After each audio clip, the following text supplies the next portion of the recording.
Hello world, from whichever time zone you're catching me from, my name is MD90. Welcome to my YouTube channel. If you're not subscribed to the channel, make sure you hit that subscribe button, turn on the bell notification to all so that you do not miss the uploads that come up. And the easiest way for you to navigate the channel is to head to the playlist. You'll find videos curated for you based on your interest. So if you're interested in the Kutika podcast, you'll find a playlist for that. For news and trends, there's a playlist for that. Exclusive with MD90, a bunch of playlists that are created based on your interest. So the easiest way to navigate the channel is head straight to the playlist and you'll find what you're here for. Consider becoming a member of the channel.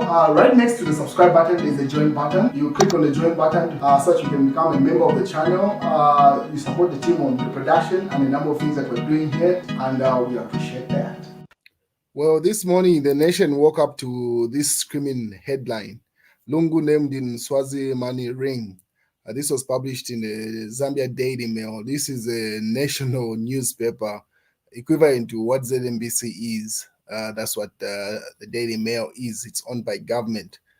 So the Lungu being referred to here is Edgar Chagwa Lungu, former Republican president, 60th Republican president, to say he's implicated in some money ring in what is now known as Eswatini. And they have been referred to as Swazi, meaning Swaziland. That was what it was previously known as. So this was published in the Daily Mail, and obviously it being a national newspaper or government-owned newspaper, people would regard it as an official statement or having some truth. But later on, it was discovered that the article that they had published was fake, and they had no evidence to back up the facts that they had articulated in their publication. And they ended up retracting that statement. So Emmanuel Mwamba, former ambassador to Ethiopia, South Africa at some point during Edgar Lungu's campaign, reign, captioned this saying, "A Daily Mail apologized for the fake story on former President Edgar Chagwa Lungu." And then he adds the same headline that I had shown you when I started the broadcast, where they said no Lungu named in the Swazi money ring. And then the retraction on the left there, I'll read you the retraction later on. So this is what, and then Mano Mwamba later on also posted to say what prompted the Daily Mail to make that retraction was after the king of Swaziland or Swatini said he was coming to Zambia to come and deal with issues. So Emmanuel Mwamba had captioned this saying, "The king just said I'm coming," and the Zambia Daily Mail quickly apologized. So because the number of people that are named in that thing are implicated in Swatini or Swaziland, and this is the video that Emmanuel Mwamba attached to that caption to say, all the king said was, this was posted in the afternoon, say, this is when the king said he was coming to Zambia, and the Zambia Daily Mail was compelled to retract that article. This is the video.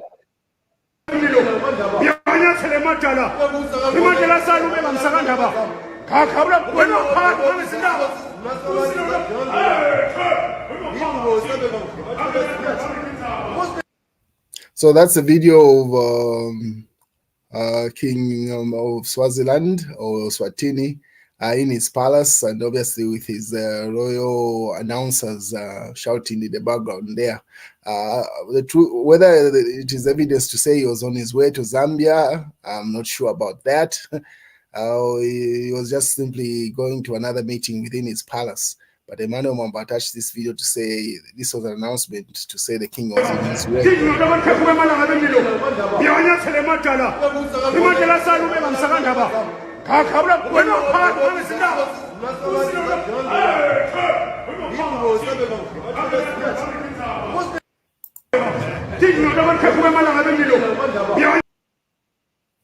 So yeah, that's the video that he was referring to. Say all the king said was, "I'm coming to Zambia," and the Zambia Daily Mail quickly apologized.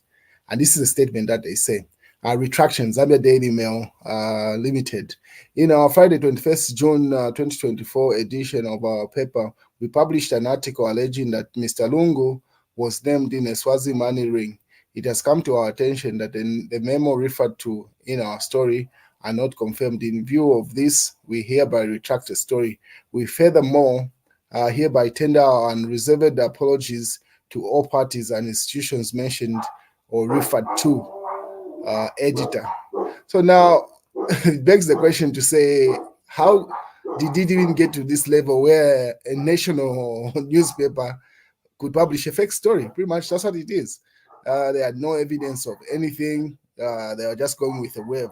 And this is the second time that the Zambia Daily Mail is making such a publication. If you remember earlier on when Renford Kalaba was involved in that tragic accident which a lady died in, the lady that was driving the car that he was in died in. They are the first to announce to say Renford Kalaba had died. They even made used one of his images and branded it with their newspaper.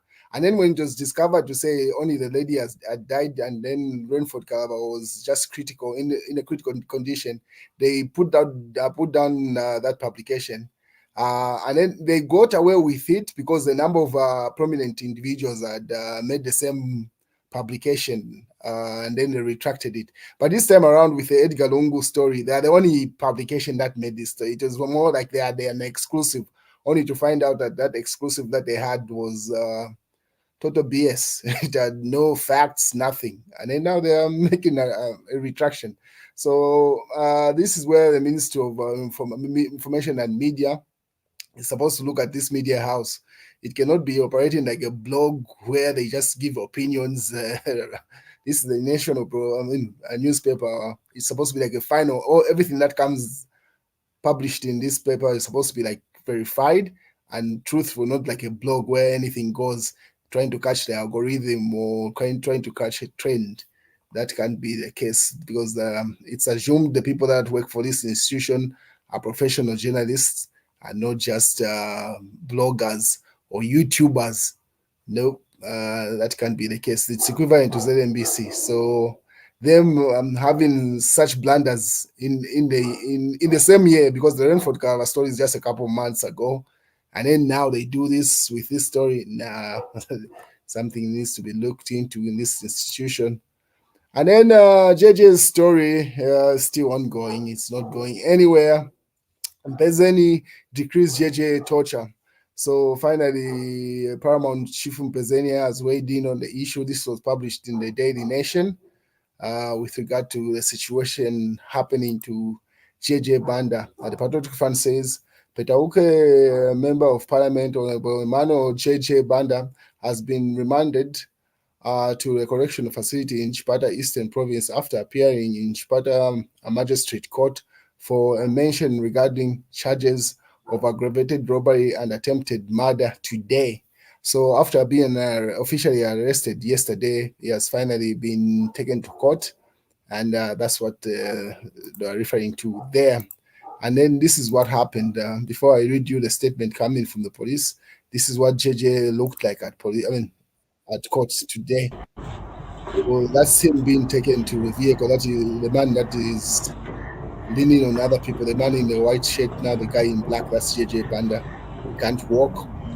Seems like he hasn't yet fully recovered to his health situation.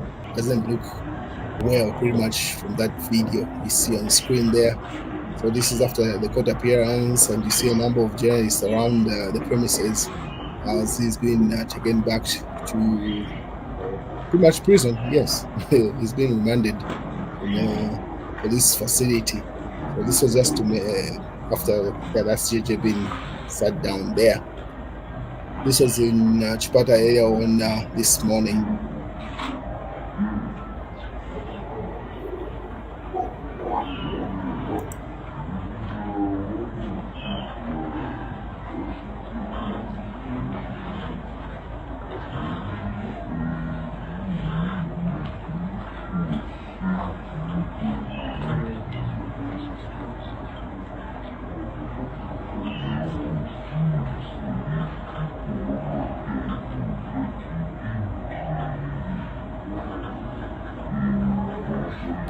So that's the situation happening with JJ Banda. But then this is the official statement that came from the police after that happened. And then the police made this publication.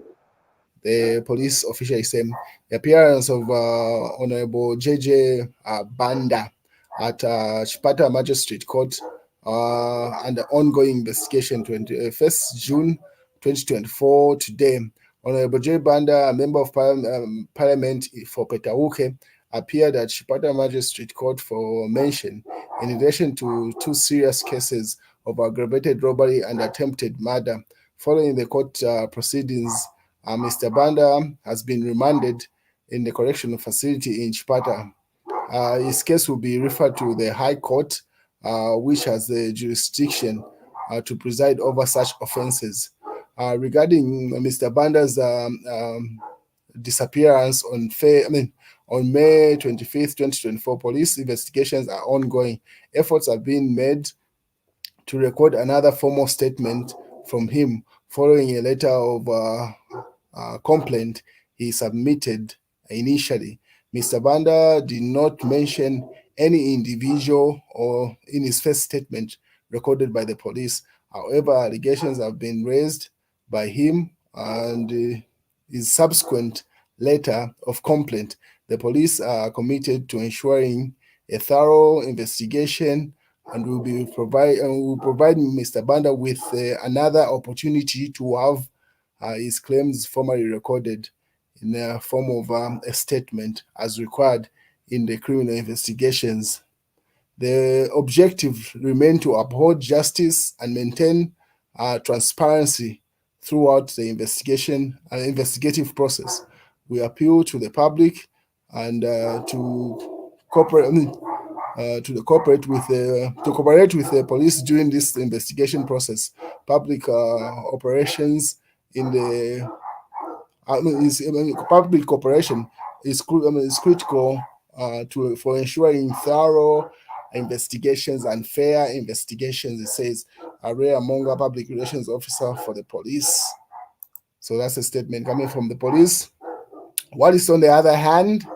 Finally, the first political rally has been granted to Harry Kalaba and the Citizen First Party. So tomorrow or in a couple of hours' time, Harry Kalaba will be holding a political rally in Kitwe. And then everyone, Edgar Lungu, everyone from the Unka Opposition Alliance has confirmed to be in attendance. So they've been given permission. And then Hari Kalaba says it is a people's rally. Kalaba, Citizen First President Hari Kalaba has opened the Kitwe rally. Is a people's rally. It is a rally beyond political lines and shallow political arguments. It's a rally for those feeling the high cost of living. It is a rally against political persecution. It is a rally for those who do not have food. It is a rally for the voiceless. It is a rally against mismanagement of the economy. We call on all the people of Kitwe and surrounding towns to come in large numbers to the Chipanganani grounds. I hope to see you there. Unka will be there. So pretty much Edgar Lungu is heading to the Copper Belt, Hari Kalaba, Savoy, Silavwe, Danny Pule, and a number, pretty much everyone from that alliance will be there. While His Magistrate Court rejects assertions that Malanji is interfering with witnesses. So Joe Malanji, former Foreign Affairs Minister, is still in court for his cases. So the state had alleged that he was interfering with witnesses, which the court has rejected to say there is no grounds for that. That case still continues otherwise.